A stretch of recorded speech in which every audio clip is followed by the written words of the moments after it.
So my name is Chelsea. I work on robotics and machine learning. I research how we can develop robots, their ability to do lots of different skills, including robots like this one. And as a snapshot of my lab's research, we do some research on robotics, and we also do some research on a variety of different topics in machine learning, such as developing tools for detecting whether some text was written by ChatGPT, methods for helping teachers give feedback to students, and we've actually deployed these sorts of tools in both online courses and courses at Stanford. And also trying to advance some of the fundamentals of machine learning, such that when we want to train a robot to do lots of different things, or use machine learning in lots of different circumstances, we can address some of the fundamental shortcomings of how we train them and how we deploy the systems. So a big part of my lab's research beyond the machine learning aspect is trying to answer this question of how we might allow robots to develop broadly useful behavior. And this includes a variety of different topics and a variety of different robot platforms, both the Go1 quadruped that you see here, as well as a number of different robot arms that we see here. And I'm really fascinated by this problem of developing intelligent robots, first because I think it can teach us something about how to develop intelligence, beyond just how to develop intelligent virtual agents, but actually trying to put those agents in the physical world and have them do different intelligent things in that world. And also beyond just how fascinating it is to develop intelligence in robots, there's also tremendous potential for robots to have a positive impact in the world by helping humans in lots of different scenarios, whether it be in like everyday environments that we encounter, like grocery stores and our own homes, to things like manufacturing, where lots of work is being put into all of the items that we like to buy or purchase or rent and so forth. I want to talk a little bit today about how we actually might get a robot to be intelligent. And let's start with a very specific example. Let's think about how we might get a robot to play tennis. This is pretty hard, and in general, getting robots to do anything beyond just sit there is very challenging. But maybe when thinking about this question, maybe we can think about how you yourself would get good at tennis. And if you think about this, there's kind of lots of different ways in which you might try to become better at tennis. You might try to learn from an expert. You might try to watch other people, watch experts play tennis. You might also try to practice and get better by practicing. And so there's lots of different ingredients that people use when trying to learn behavior. And this is actually also going to translate into how we often train robots to be intelligent as well. So a few of these ingredients, one is like practicing, trying it and getting better by just trying it and seeing what happens and iterating on your stroke and so forth. Also, you can try to learn from a coach that shows you what good behavior is and how to do a certain task. And you can also try to get feedback from that coach and use that feedback in order to get better as well. So these are some ingredients for how humans learn behavior, and then we can actually try to use these ingredients for robots as well. So in my lab, we train robots in a similar way to how humans learn, and there's two technical terms that we use. If we're trying to learn from an expert or a coach's demonstrations, we call that imitation learning, because we're trying to imitate the expert. And if we're trying to learn from practicing, then we call that reinforcement learning, because the robot is trying to learn and reinforce the good behaviors and try to avoid the behaviors that aren't successful. Okay, so now let's look at a specific example. We'll start with some robot arm problems, and then we'll actually then move to some things that we did with this robot here. And so let's say that we wanted the robot to hang up a shirt. It's actually a pretty challenging problem because you need to figure out how to move the arms, move all of the motors in the arms. There's 6 different motors in each of the arms and 1 motor in each of the grippers, so it's 14 different motors. You need to coordinate all of those motors and coordinate them in a way that is actually reacting to where the shirt is and where the hanger is and so forth. So this is actually really, really hard.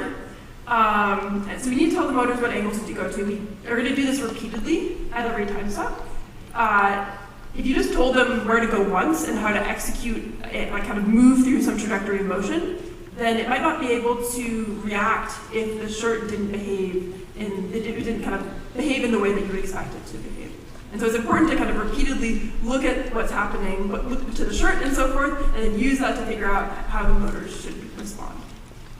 So this will be based on camera images, and let's start with trying to use imitation learning for this problem. So if we're going to try to use imitation learning, we need a way to show the task to the robot. You need to demonstrate how to hang up a shirt. And what we're going to do for this is we're going to use actually this, what we call a leader arm. It's kind of like a puppeteering-like setup where you have a leader arm and you tell the follower arm to follow the leader arm. And this allows you to actually show the robot how to do something like how to juggle a ping pong ball or how to balance a ping pong ball. And so specifically the way that you implement this is you can measure the angles of all of the joints of this robot, of this leader robot that Tony here is holding. And you can then tell the motors in this follower robot to go to those angles.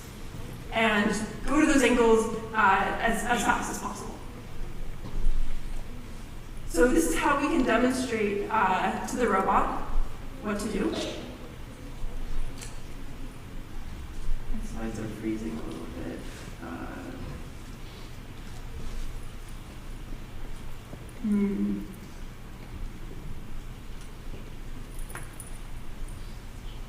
Let's see, what should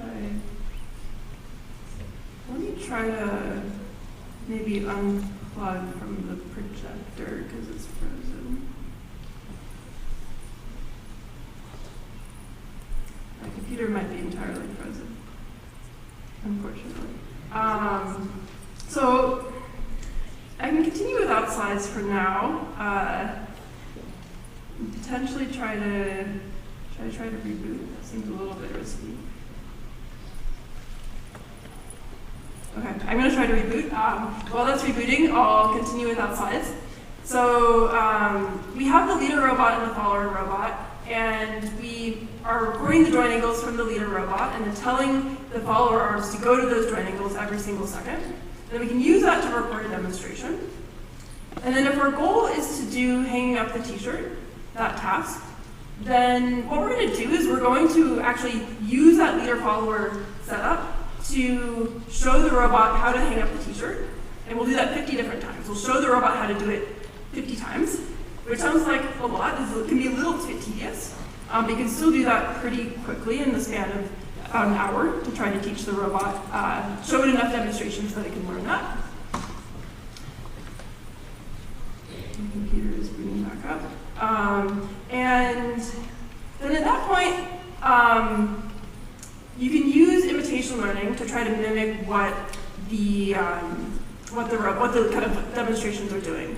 And to use imitation learning, you need to be able to figure out how to represent the behavior in order to imitate the behavior. And so the way that we're going to try to represent behavior is we represent it as a function that maps from what the robot sees, specifically the camera images, to how the robot should act.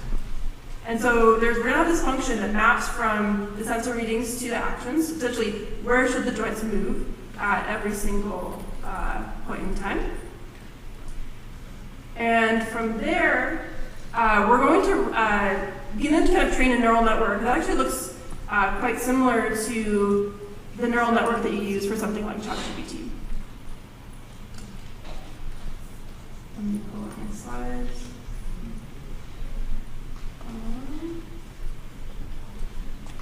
Not quite what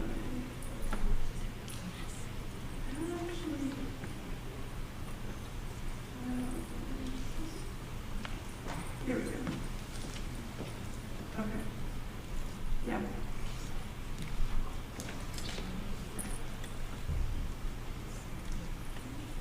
Sorry for the technical challenges. I've never had my computer completely freeze when I talked before. Awesome. So we're back at the hanging up the shirt. We talked about how to demonstrate it. One other thing that I'll mention about demonstrating is I wanted to actually show the code that we use for recording those demonstrations. Because it's actually somewhat simple. This is actually the entirety of the code that you can use in Python for showing a robot a demonstration. And specifically, if you look at this code, the main 2 lines are right here. The first thing is you're trying to get the states of the joints, the positions of all of the joints of the robot. And then, and this is for the leader robot, and then you're going to tell the follower robot to move to those joints. So these 2 lines of code are telling the robot what to do. Then you're also going to do the same for the gripper, opening and closing the gripper. And then you do this in a loop such that you're doing this around 50 times every second. So we use this constant dt, that's 0.02 seconds, such that 50 times every second we're reading the joint angles and then telling the joints where to move. So it's actually, this is basically the only code that we need to use to control the robot and show it how to do a demonstration. And once you do this, we can actually show the robot not just how to hang up a shirt, or how to like juggle a ping pong ball, but lots of different tasks. So Tony here, he's a PhD student in my lab. Here he's kind of demonstrating all sorts of tasks like zipping up the shirt, putting things into a plastic bag. He also shows putting a RAM stick in the computer motherboard, like assembling a computer essentially. Lots of different things. You can also do very delicate tasks. So here I am demonstrating peeling the shell of a hard-boiled egg. And one of the things that's actually pretty fascinating about this is that there's actually no tactile or force feedback that you get back from the robot when demonstrating it. And so it suggests that while this sort of tactile feedback probably would be extremely helpful for doing the task faster, you can actually do pretty challenging tasks. Also a task like taking a contact lens out of a container without tactile feedback. So these are all teleoperated by a human controlling the robot to do these very delicate tasks. And then once we can actually demonstrate the robot what to do, then we can use imitation learning to train the robot to do those tasks itself. So like I said, we'll show the robot 50 different times how to do the task, and then we'll train the robot how to imitate it. So we need to represent behavior. I mentioned that behavior is being modeled as a function. The inputs of that function are sensor measurements. That's images from the camera and the position of the arm. And the output of that function is motor commands, where to move the robot next. And in some ways, this is actually a lot similar. It's very similar to an image classifier, something that takes as input an image and tells you like if it's a cat or a dog. Then one of the main differences is that we're applying this function sequentially. We're actually going to be applying the function multiple times every single second to predict how the robot should move next based off of what it saw. Cool. So I mentioned that we're using an architecture kind of like ChatGPT. This is a transformer architecture. It takes as input images from the robot's cameras and outputs how the robot should act. There's one little catch that I'll mention that makes imitation learning challenging, which is what's referred to as compounding errors. And specifically, say you recorded a demonstration, you showed the robot you should move through this motion, and then you're trying to mimic that. You might start at the same state, and then the robot will predict to move at the next time step, and inevitably it won't perfectly mimic what was shown to the robot. And then after it doesn't kind of imperfectly mimics it, it'll reach part of the world and reach part of its arm position that's a little bit different from what was shown it before. And then when it's in a different state from what it saw before in the data, it might actually make a slightly larger error the next time step. And kind of these mistakes can compound over time, such that when you're, instead of exactly mimicking things, you can drift away from what the expert showed in terms of how to do the task. And so as a result of this, and especially because we're making decisions and acting at 50 hertz, 50 times every second, a lot of the existing methods for imitation learning were really struggling on this robot platform. But we actually found a solution for this, which was to predict chunks of multiple actions rather than predicting one action at a time. And so this helps the robot drift a little bit less from the demonstration. So rather than kind of potentially making mistakes every single time step, the goal is to kind of predict a chunk and then only look at your observation next after that number of time steps. And so this looks something like where you predict a number of like joint positions, you execute those joint positions, and then after 100 time steps, you then look at the image again and predict again. So that's a very rough overview of how we do imitation learning. We're training this transformer to predict joint positions based on what the robot sees. Using this, we showed the robot how to hang up a shirt 50 times, and then we trained our transformer, and here's what the robot was able to learn. So this is running the transformer, and it's predicting 100 actions at a time, and so we're actually running the transformer about kind of once every other second. And then it's outputting those actions. We're running those actions at 50 hertz on the robot. And you can see that it's able to coordinate all of its joints in order to successfully hang up the shirt. One of the things that's pretty cool about this is this technique isn't specific to hanging shirts. And this means that you can show the robot other things and train it to do other things. So we, again, showed it 50 demonstrations of a different task this time, to put on a shoe. And we also gave it 50 demonstrations of tearing a piece of tape and putting it on a box. And here are some things of what the robot learned. So this is, again, running the transformer on the robot to do these different tasks. And the robot's able to do them fairly successfully. These are very challenging tasks by robotics standards. You have to be pretty somewhat precise, especially in terms of, like, for example, ripping off this piece of tape. If you don't rip it on the metal part, then it won't actually successfully cut. And also putting on a shoe, it also just takes a fair amount of time to do. In terms of what the robot sees, we have 4 different cameras. 2 of them are mounted on the wrists of the robot on the right, and one of them is top down, and one of them is kind of forward facing. And so these are the images that the robot sees when it's making its decisions.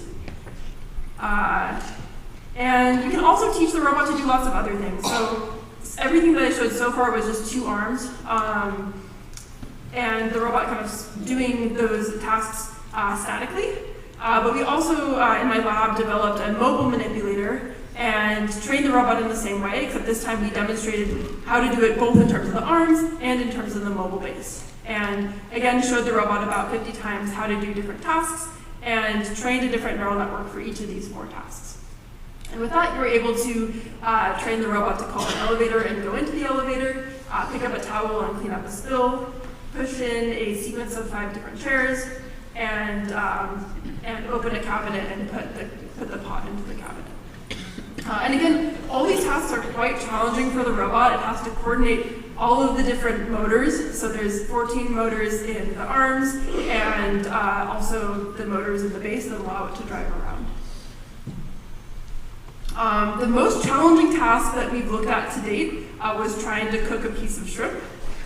We simplified the task by starting the stove on and the pan hot already, but it's quite challenging because you need to deal with lots of different objects. It involves the oil, the piece of shrimp, the spatula to flip the shrimp over, and also eventually manipulating the pan to serve the shrimp into a bowl. In this case, we only had the patience to show the robot 20 times, not 50 times.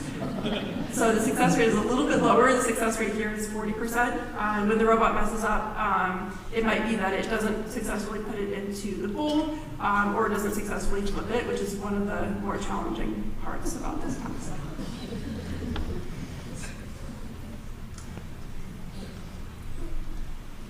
I'll show the last part of we need to serve the robot. The robot's a little bit clumsy when it serves the shrimp in this particular video.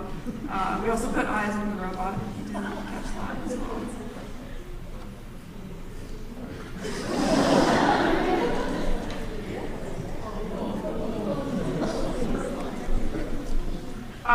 The robot isn't always perfect, so I've shown lots of examples of the robot succeeding.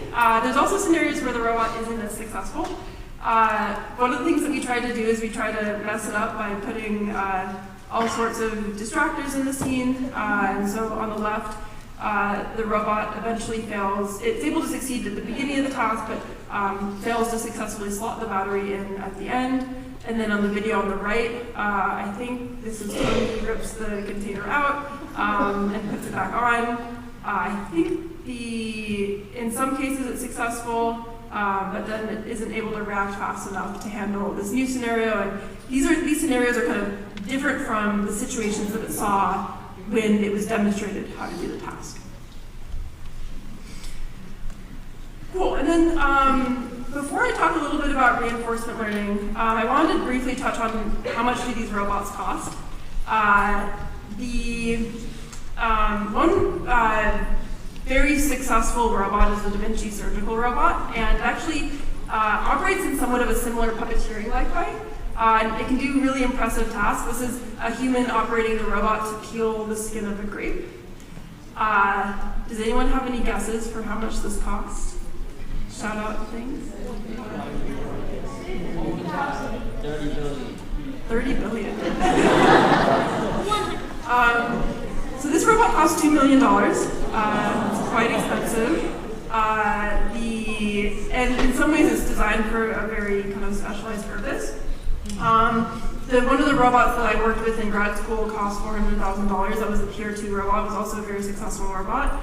The good news is that the price of robots is actually going down considerably, and the two robot arms that I showed, these two robot arms together that I showed doing all the different tasks, together cost $10,000, which is 200 times cheaper than the Da Vinci robot. It's still not cheap. It's not something that you would maybe buy your kids for Christmas, but it's something that is actually coming into a regime where you might actually be able to purchase a lot of these and be able to scale up the kind of operations that you might want to do.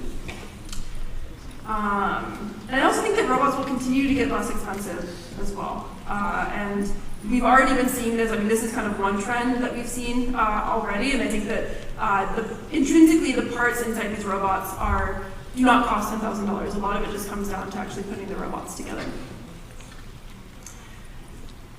Cool. So we talked a lot about imitation learning, which is trying to show the robot how to do something and then mimic what was shown.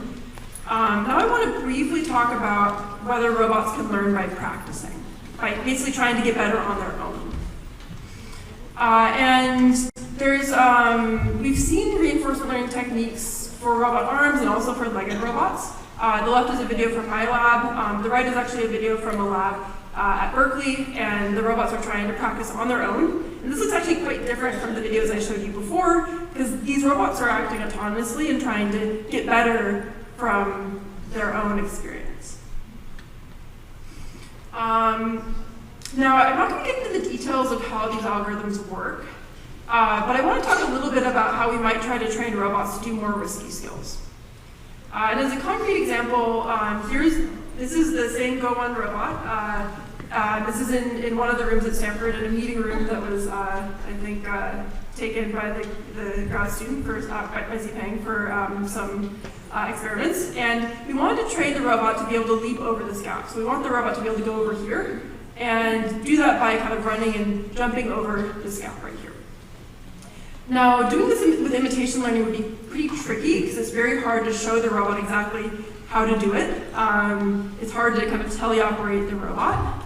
And it would also be pretty hard to train the robot to do this from its own experience because the robot might kind of break itself if it falls off the table onto the ground. And so the key idea that we'll use, and that has been a theme in many works, is to first train the robot in a physics simulator. And by doing this, this means that if we first do it in the simulator and the robot kind of falls into some gap, it's okay. We don't break our hardware, our robot. We won't have to fix our robot and so forth. And so we can do this. We can kind of first train it how to walk, then try to train it how to leap over a gap. And as it gets more experience, it should be able to get better and better in simulation in a very safe way. And then the question is, can we transfer what it learned in this physics simulator to the real robot? And that's actually can be really challenging. And the tricky part is that physics and simulation is really far from perfect. It doesn't represent the physics of our real world. And if you don't account for this mismatch and you try to take like a walking policy that you learned in simulation and run it on the robot, you'll get walking that doesn't look quite as nice. So here's, if you kind of don't kind of tune your simulator well and it doesn't really match the real world, you get a behavior that looks really nice in simulation, but unfortunately doesn't work well in the real world. And the solution here is, instead of trying to perfectly match the real world, which can be very difficult, you can try to carefully randomize different physical attributes that you're not sure the value of. So you can randomize the friction of the ground, for example, because you don't know exactly what the friction of this, like the coefficient of friction for this carpet is, for example. You can also randomize the mass of the robot, the latency of the sensors, like how long it takes for you to get the readings from the sensors, the motor strength, the camera position, and so forth. If you do a little bit of randomization for these parameters, then you can actually transfer things from simulation to the real world. And so if you go back to the example of trying to leap across this gap, we trained this skill in simulation successfully, but we did so in a way where we were randomizing these physics parameters. And then if you directly apply the neural network that was learned in simulation to the real world, it's able to successfully go over the gap. And we also trained other skills, so here's a climbing skill that was trained in simulation, and a crawling skill as well. Again, all from this robot. Cool. So to start to wrap up, I talked about both imitation learning and reinforcement learning. With imitation learning, we teach robots by demonstrating how to do the task. This can work quite well if you have the patience to show the robot how to do the task multiple times. In reinforcement learning, the robot learns by practicing on its own. This works well when you can't demonstrate, and also you can allow the robot to practice in simulation when it's unsafe to do so in the real world. I'd like to briefly close by talking a little bit about my path to artificial intelligence. So I actually grew up in Pleasanton, which is maybe 40 minutes from here. When I was a kid, I really loved doing puzzles. I loved jigsaw puzzles, for example, really any sort of puzzle. And in some ways, the goal of doing research is to solve puzzles and to teach other people about what you've learned by trying to solve that puzzle. And so it's a really, really fun job to be able to do research. And kind of what brought me here is I was actually not really planning to do academic research at any point.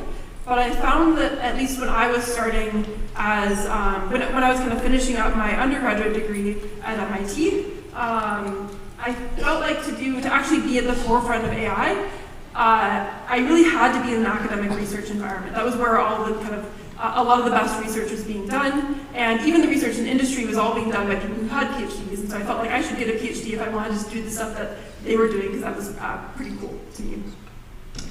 I definitely didn't plan to take the path that I took. My advisor at MIT was someone who really encouraged me to do a PhD and to do research in robotics and machine learning, which I was really passionate about at the time.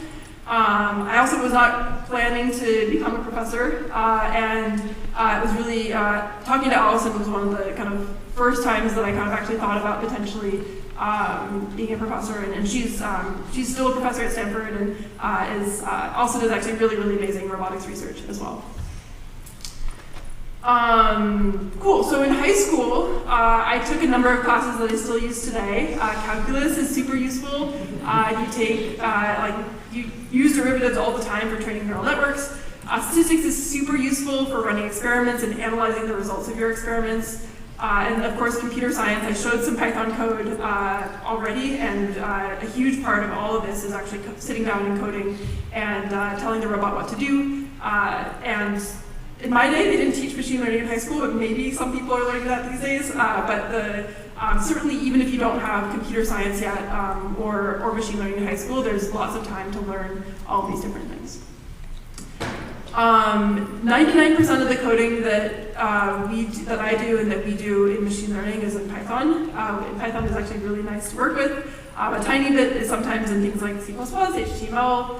ROS is a kind of a tool, a library specifically for robots. It's called the Robot Operating System, and it's pretty useful for robot-related things. Some really awesome Python packages for doing these kinds of things are things like PyTorch and JAX for training neural networks, and matplotlib for actually visualizing results and visualizing experimental runs. Cool. The other thing that I'll mention is when I was a high schooler, I was thinking a lot about my college major, and I really liked the prospect of doing engineering because I felt like engineering was all about problem solving and trying to think about solving problems and looking at challenging problems and figuring out solutions. I was mostly deciding between a few different aspects of engineering. One was aerospace, one was biological engineering, and one was computer science. My parents did civil engineering and chemical engineering, and I think I wanted to like revolt and not do exactly what they did. And so I excluded those from this list. And I ended up deciding to do computer science because I felt like it allowed me to keep my options open. And there's so many different ways in which you can use computer science for things like biological engineering or for building rockets and so forth. So looking back on that, it actually allowed me a lot of choice later on. There isn't any one single best college major, of course, but at least for me, it was a really great choice. And then the last thing that I did to get to where I am is just work hard on the things that I really enjoy doing and find the things that I enjoy doing. I don't think that I ever had one like singular passion for anything, but I found that if I found things that I was excited about, it was really easy to work hard on them because it didn't even feel like working on them. It also just made my work a lot of fun. Cool. With that, I think we have some time for questions. Thanks for listening.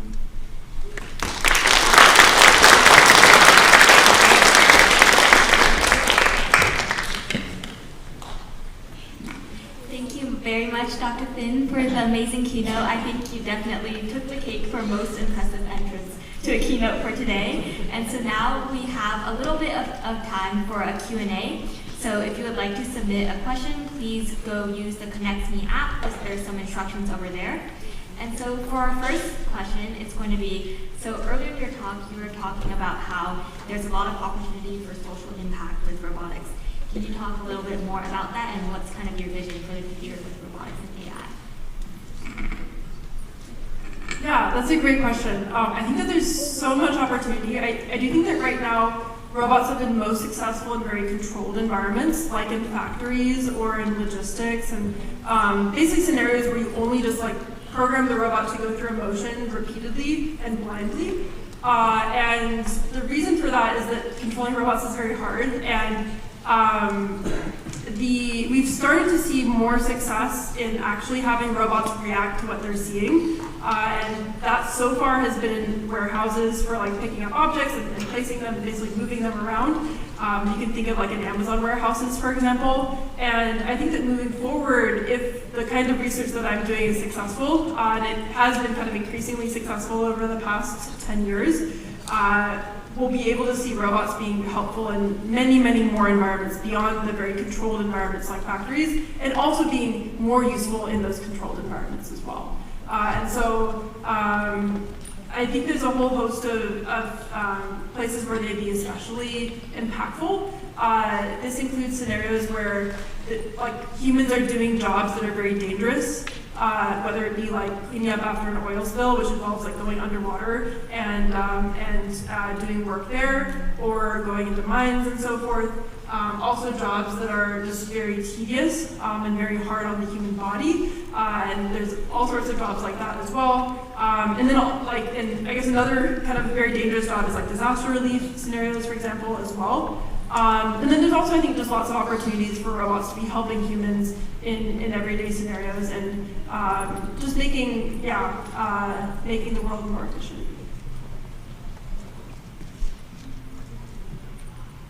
Thank you, Dr. Finn. For our next question, it's a bit more of a technical question. Are you investigating how to generalize robot behaviors, and what do you think is promising in this area? Yeah, great question. So when we train a robot, like with imitation learning, for example, in one environment, and we show it how to hang up that one blue shirt, that doesn't mean that it could hang up any shirt. It's going to train just for that blue shirt. And this question of generalization is really important, where you ultimately want the robot not just to be able to hang up that blue shirt with that black table, with that white coat hanger, but to be able to hang up any shirt, for example. And there's lots of different techniques that we've been investigating to do this. One very simple approach is just to show data from more diverse shirts and more diverse environments, and that has been tremendously successful in machine learning. Another approach that we've investigated that is also quite promising is to use vision language models, kind of like GPT-4b, and incorporate those into robot training. And that actually can also be very successful. And as an example of this, there's all sorts of objects that the robot might not have seen in its own data and its own experience. But there's lots of data on the internet that can teach robots about objects that it's never seen before. And as an example of this, one of the things we asked a robot to do was we had a picture of a few celebrities, and we asked the robot to hand a Coke can to Taylor Swift. The robot has never seen Taylor Swift before in any of its data, in any of its own experiences. But of course, these models trained on internet data have kind of understand the concept of what Taylor Swift looks like. And so if you take one of these models that was trained on internet data and then kind of combine that with the robot's own experience, it turns out that you can actually train the robot to successfully hand the Coke can to Taylor Swift, even though it didn't see that in its own robot data. And so you can essentially connect concepts from the internet and the kind of really diverse data from the internet with the robot's own experience to allow the robot to generalize much more broadly, whether that be new semantic concepts like Taylor Swift, or handling distractor objects, or generalizing to different shirts, and so on. Okay, so we actually got a couple of different people requesting the same sort of question for the next one. And that is kind of, so there's a lot of students, maybe middle schoolers or high schoolers, who are kind of interested in exploring more in this area and getting into robotics. So what would you recommend for kind of this audience? Yeah, great question. Robotics is a lot of fun, so it's good to be interested in it. I think that there's lots of things that you can do. I think just learning some of the basics of computer science is super useful. I learned a little bit of, I think I started with actually maybe C++ or Java, and that's something that you can learn pretty early, and it's super, super useful for everything. Everything that we do, we mostly buy robots off the shelf, and then just focus on how to program the software or the brain of the robot. There's also sometimes ways to get involved or to look, like kind of get your feet wet with robotics. So when I was in middle school, I did first Lego League, and that was kind of introduced me to robotics, and it wasn't exactly in the way that I use robotics now, but it taught me a lot of things about debugging and problem solving that are immensely useful when you are trying to actually do things with robots like these. And yeah, also super useful. There's also, I think, like now there's lots of resources on the internet as well that you might be able to get started with in terms of getting your hands on robots and trying things out. I also wouldn't be, I wouldn't stress too much about like trying to learn everything immediately and everything. I hadn't really touched a non-Lego robot until like I think sophomore year of college, and even then is like pretty early. So there's lots of time to figure out what you're excited about and to learn different things.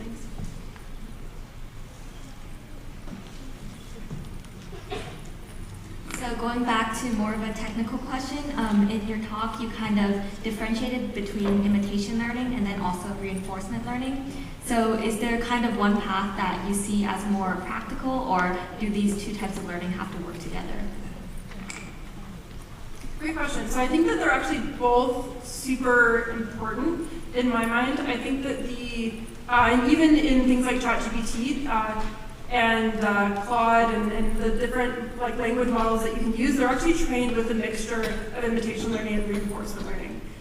Usually the first step is to do some form of imitation learning. And the reason for that is if you're trying to practice and get better. If you don't know anything about the world and you're trying to get better, then you might just like move your arms in the air randomly, which isn't very productive. There's just a huge space of possible behaviors. So usually the typical recipe is to first do some form of imitation learning or kind of get started in some way.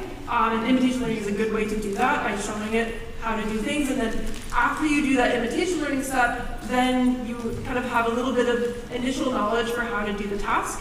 And you can then improve with practice from there.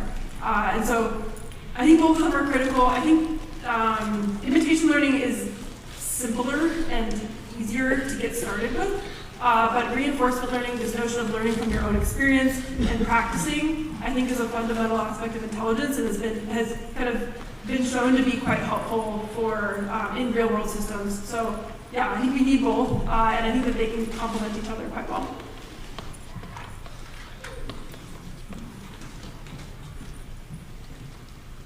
So so our next question is, what do you think is kind of the timeline that you would predict before robots can be more integrated into our daily life, for example, maybe with household tasks?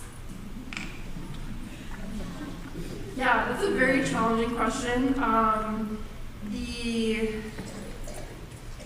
I think it really depends on the scenarios, and there have already been companies that have looked at deploying robots into hotels, for example. And so I think it just depends on the circumstance. Also, if any of you have a Roomba, if you have some, I have a Roomba, and so we have a little bit of robotics in our daily lives already if you have one of those.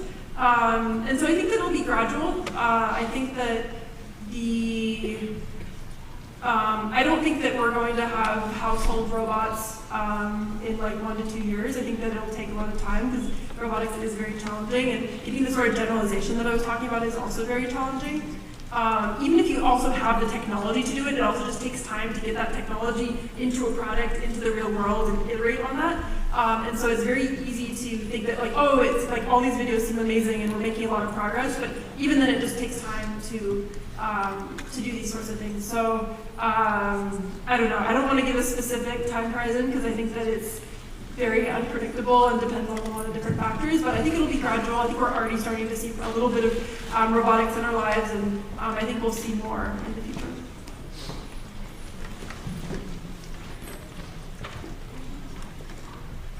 And we have one final question. This one is a fun one.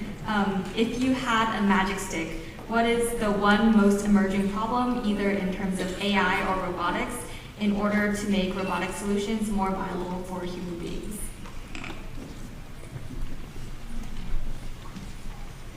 Interesting. I mean, I can't just pick one. I love for hardware to be cheaper, but I don't think that's like the biggest bottleneck. I'd love for really great tactile sensors, like skin is amazing. We don't have that, but I also don't think that's the bottleneck either. In some ways, I wish that we had tons and tons of experience and data from robots. So on the internet, we have Wikipedia, and we can use that in books, and we can use that to teach language systems. In driving, we have data of humans driving all over the place. But for controlling robots like this, or for controlling robot arms, we don't have that same kind of data in such large quantities to train robots. And so, I mean, if I had to pick one, it would be a very large data set, like an internet scale data set for controlling all sorts of different robots and different platforms. But yeah, there's lots of things, lots of really fun problems, and yeah, lots of work to do in the field.